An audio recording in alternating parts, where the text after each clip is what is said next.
Hello friends, मैं समीर और आप देख रहे हैं मेरे यूट्यूब चैनल। तो आज की इस वीडियो में हम प्रीवियस लेक्चर को कंटिन्यू करेंगे, जिसमें हमने linear equations with two variables के कुछ बेसिक्स को क्लियर किया था। और आज हम उसी के रिलेटेड कुछ मल्टीपल चॉइस क्वेश्चंस को सॉल्व करेंगे, जो कि इम्पॉर्टेंट है और competitive examinations like JK SSB में पूछे जा सकते हैं। लेकिन उससे पहले हम linear equations with two variables की ग्राफिकल रिप्रेजेंटेशन देखेंगे। तो पहले हम एक लीनियर इक्वेशन लेंगे, linear equation with two variables.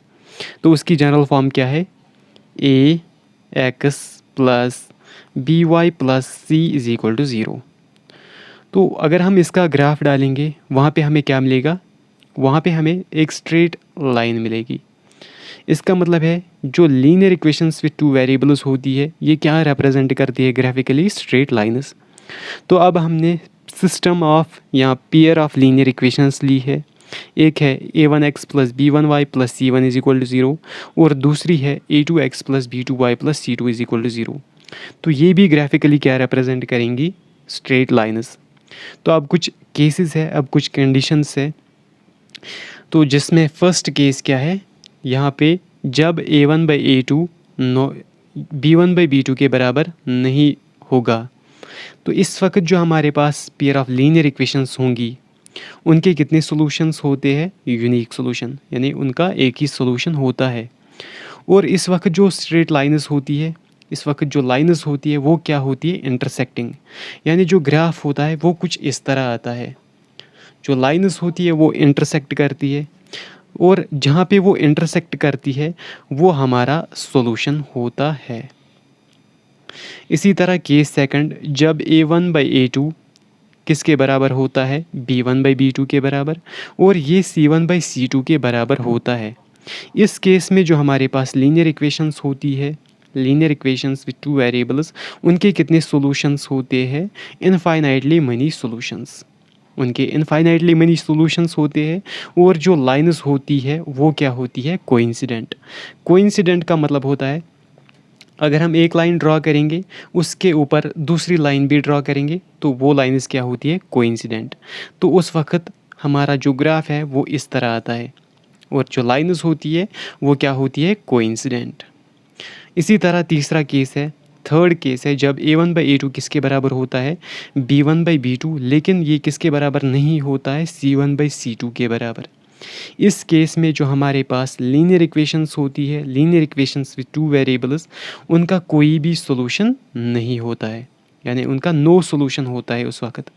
और जो लाइन्स होती है वो क्या होती है उस वक्त? पैरेलल। यानी जो ग्राफ है वो इस तरह आता है, वो हमारा ग्राफ इस तरह आता है।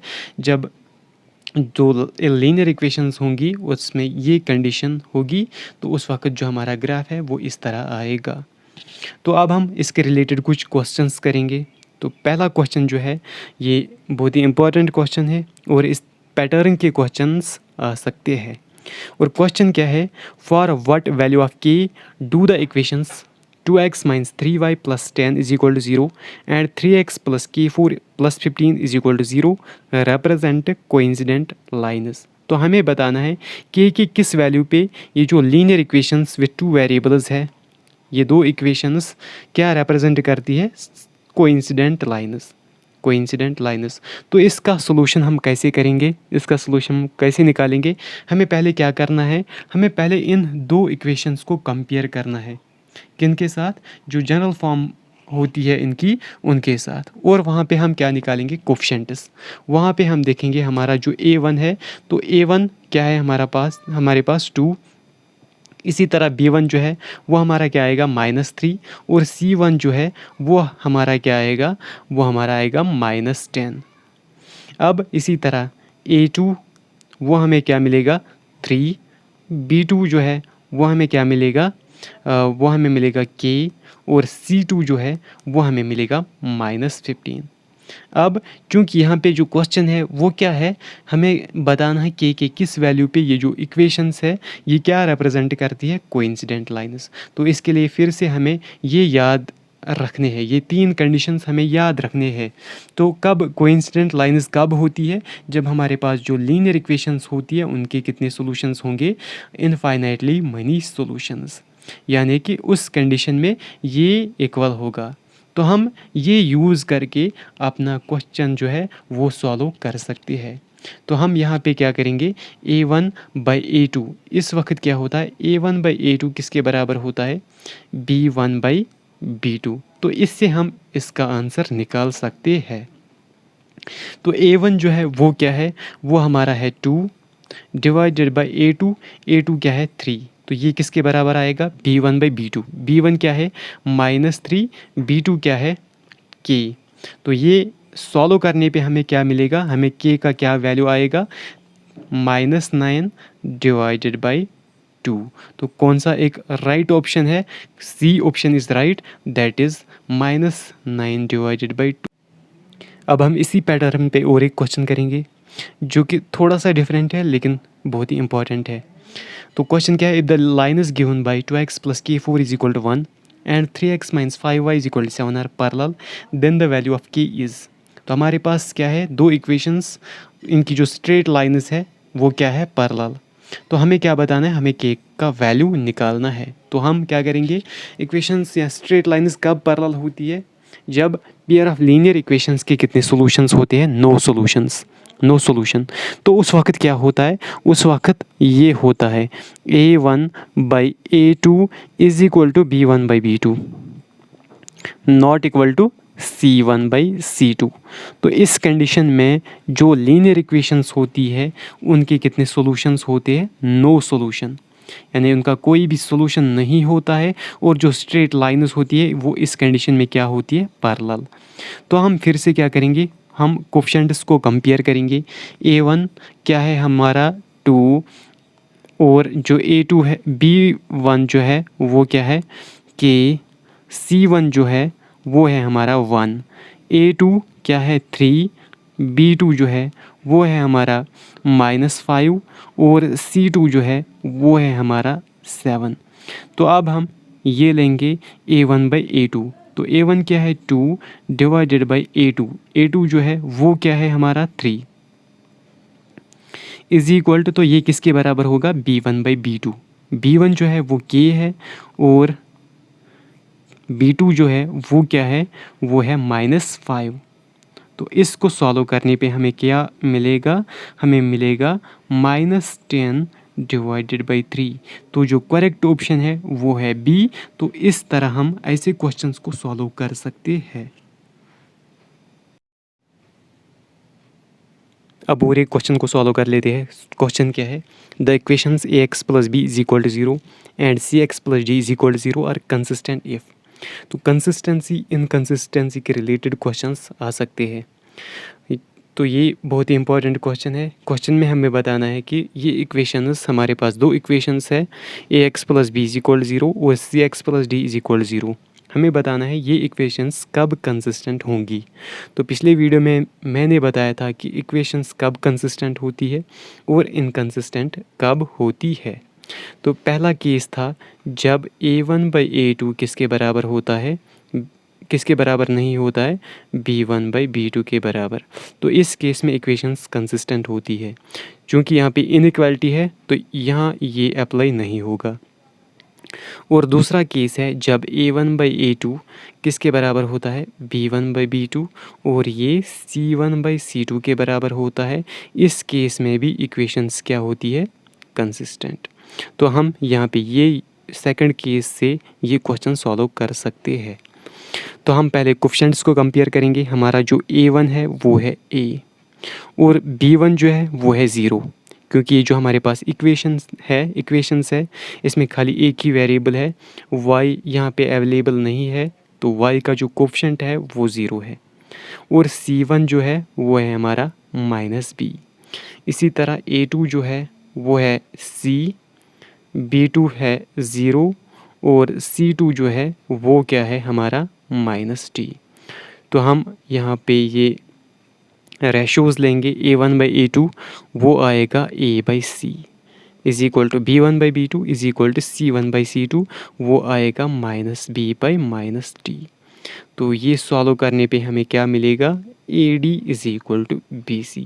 तो ये जो सेकंड ऑप्शन है, ऑप्शन बी, ये करेक्ट ऑप्शन है, यानी ये इक्वेशंस तभी कंसिस्टेंट होंगी जब AD किसके बराबर होगा, BC के बराबर। तो नेक्स्ट क्वेश्चन देखेंगे। नेक्स्ट क्वेश्चन क्या है, which of the following pair of equations are consistent. हमें बताना है नीचे कुछ पेयर ऑफ इक्वेशंस है, इनमें कौन से पेयर ऑफ इक्वेशंस कंसिस्टेंट है। तो फिर से पहले पेयर ऑफ इक्वेशंस लेंगे, इनमें हम A1 कोएफिशिएंट्स को कंपेयर करेंगे। A1 क्या है 3, B1 क्या है 2 और C1 क्या है 5। A2 2, B2 -3 और C2 जो है वो है 8। तो पहले हम देखेंगे A1/B1, A1/A2 वो क्या आएगा 3/2। अब हम देखेंगे B1/B2 वो क्या आएगा 2/-3। तो यहीं पे हम ये ऑप्शन चूज़ कर सकते हैं कि यहाँ पे हमें A1/A2 B1/B2 के बराबर नहीं आया, तो ये जो पेयर ऑफ इक्वेशंस होंगी ये कंसिस्टेंट होंगी। अब दूसरी इक्वेशंस को ट्राई करेंगे, दूसरी पेयर ऑफ इक्वेशंस को। तो यहाँ पे हमारा जो A1 है वो है 2, B1 जो है वो है 3, C1 जो है वो है 4, A2 जो है वो है हमारा 4, B2 जो है वो है 6 और C2 जो है हमारा वो है 8। तो यहाँ पे हमें क्या आएगा A1/A2 देखेंगे हम B1/B2 के बराबर, वो आएगा C1/C2। तो इस केस में हमें आएगा 2/4 is equal to 3/6 is equal to 4/8। तो ये फर्दर कैलकुलेट करने पे हमें यहाँ पे आएगा 1/2, यहाँ पे भी आएगा 1/2 और यहाँ पे भी आएगा 1/2। यानी कि ये इक्वेशंस है ये भी कंसिस्टेंट है। तो करेक्ट ऑप्शन क्या है, बोथ A एंड B। तो ये करेक्ट ऑप्शन है। अब और एक क्वेश्चन है, if a pair of equations are inconsistent then the lines will be. तो इनकंसिस्टेंट कब होती है इक्वेशंस, जब A1/A2 किसके बराबर होता है, B1/B2 और ये C1/C2 के बराबर नहीं होता है। इस केस में हमारे पास जो लीनियर इक्वेशंस होती है वो इनकंसिस्टेंट होती है। और इस केस में हमेशा क्या लाइन्स क्या होती है, पैरेलल। तो करेक्ट ऑप्शन क्या है, पैरेलल। यानी जब भी हमारे पास ऐसे पेयर ऑफ लीनियर इक्वेशंस होंगी जो कि इनकंसिस्टेंट होंगी, तो वहाँ पे जो लाइन्स होंगे वो क्या होंगी, पैरेलल। अब और एक क्वेश्चन को सॉल्व कर लेते हैं जो कि रिलेटेड है एज से। तो इस पैटर्न के भी क्वेश्चंस बहुत ही इंपॉर्टेंट होते हैं। तो इस पैटर्न के क्वेश्चंस JK SSB अपने एग्जामिनेशंस में पूछ सकता है। तो क्वेश्चन क्या है, the father's age is 6 times his son's age, 4 years hence the age of the father will be 4 times his son's age, the present ages of the father and son are respectively। तो इस question में हमें present as निकालनी है किसकी, father और सन की। तो हम पहले फर्स्ट कंडीशन लेंगे, इस पे हम एक इक्वेशन क्रिएट कर लेंगे। तो हम फादर्स एज x लेंगे और उसका जो सन है उसकी एज y लेंगे। तो अकॉर्डिंग टू दिस कंडीशन, जो पहली कंडीशन है इसके मुताबिक x जो है ये किसके बराबर होगा, 6 times y। तो अब सेकंड इक्वेशन हम क्रिएट करेंगे। सेकंड इक्वेशन क्या है, वो हमें सेकंड कंडीशन से मिलेगी। 4 years hence the age of the father will be 4 times his son's age। That is हमारे पास जो इक्वेशन बनेगी वो आएगी x + 4 is equal to 4 × y + 4। तो ये सिंप्लीफाई करने पे हमें क्या मिलेगा, x + 4 is equal to 4y + 16, या हमें मिलेगा x -4y -12 is equal to 0। तो अब हमें क्या करना है, हमारे पास x का वैल्यू है वो जो कि है 6y हम इस इक्वेशन में सब्स्टिट्यूट कर लेते हैं। तो हमारी जो इक्वेशन है वो क्या बनेगी, 6y -4y -12 is equal to 0, या इसमें हमें मिलेगा 2y इज़ इक्वल टू 12। तो y का वैल्यू क्या आएगा, 12/2 वो आएगा 6। तो अब y का वैल्यू वापस इस इक्वेशन में सब्स्टिट्यूट कर लेते हैं। तो हमें x का वैल्यू क्या निकलेगा, 6 × 6, तो वो आएगा 36। यानी कि जो सन है उसकी एज क्या है 6 और फादर की एज क्या है 36। तो यहाँ पे जो करेक्ट ऑप्शन है वो है सी, यानी कि फादर और सन की जो प्रेजेंट एज है वो है 6 और 36। तो थैंक्स आज की इस वीडियो में बस इतना ही, मिलते हैं नेक्स्ट वीडियो में, तब तक के लिए बाय।